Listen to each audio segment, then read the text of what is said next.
Going on, people? Another day. We are working on everybody favorite Volvo truck. Okay, I'm not trying to be shit. I'm not trying to be sorry, dropped my phone. I'm not trying to be sarcastic or bad-mouthing Volvo, but real deal. So this is a second radiator in a year we're putting it in, and I know they have problems with them because guys were buying it this year and they 100,000 miles and the radiators start leaking. But explain to me one thing. So right underneath here, see the breast fitting? It actually comes out like this, and it goes into this port.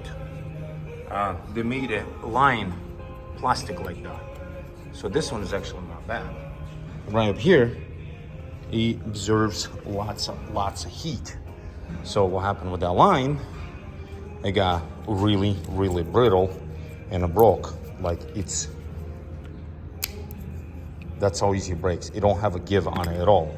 So what it is, it's a steam tube. So I gotta actually, I don't know what size that is, heater hose, and that's what we're gonna use. I think it's a little too big of a hose for that application, but I have no choice because I call Volvo dealer and they are in back order. Obviously they're in a back order because truck has a 300,000 miles and they just get brittle and break. But right here for the flow tube, they actually use normal rubber one. So the radiators like to crack on the top. I will show you, and the reason why is just my non-engineering opinion. So you got a reservoir tank, you got this plastic thing, it's everything bolted to this plastic top tank, and they hold on by pins with the locking clips on it. So now you think about it, when you're going down the road, what is your frame doing? It's actually flexing, and that thing's bolted right here, which is on a rubber mount. It don't have a give to it. Can you shut the music off?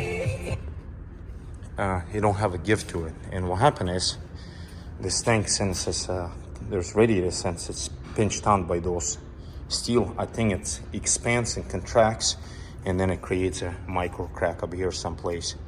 So, and I think it started leaking over here, which is every plastic radiator known for leaking right around here. So it's set, but it's aftermarket. Some of you guys gonna say, don't be cheap ass and buy a factory one. Guess what? The first one actually blew up, broke. It was a factory one.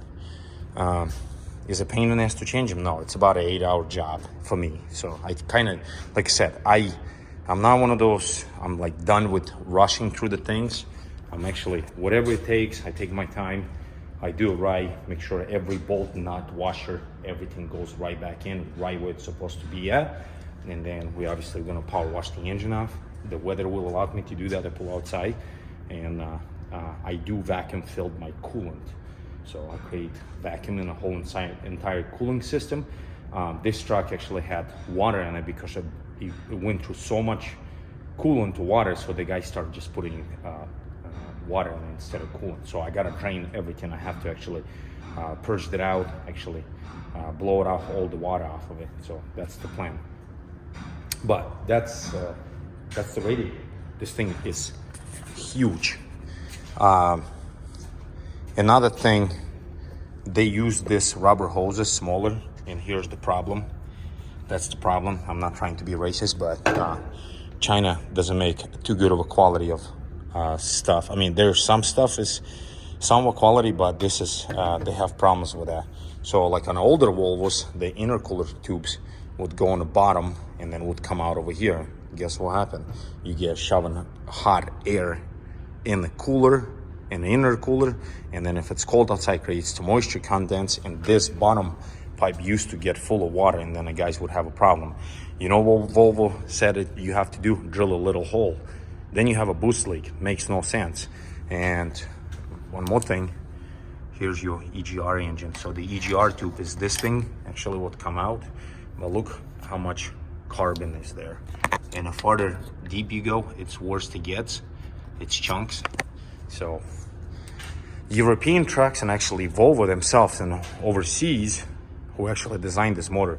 Right in this pipe, there's actually a filter, and they filter the air, the hot air coming in, and then you just change the filter once in a while. I don't know why we don't have this problem over here. There is actually EGR filter, and overseas their system is completely different for the DPF and EGR. So the DPF has completely different, it has nothing to do with the engine.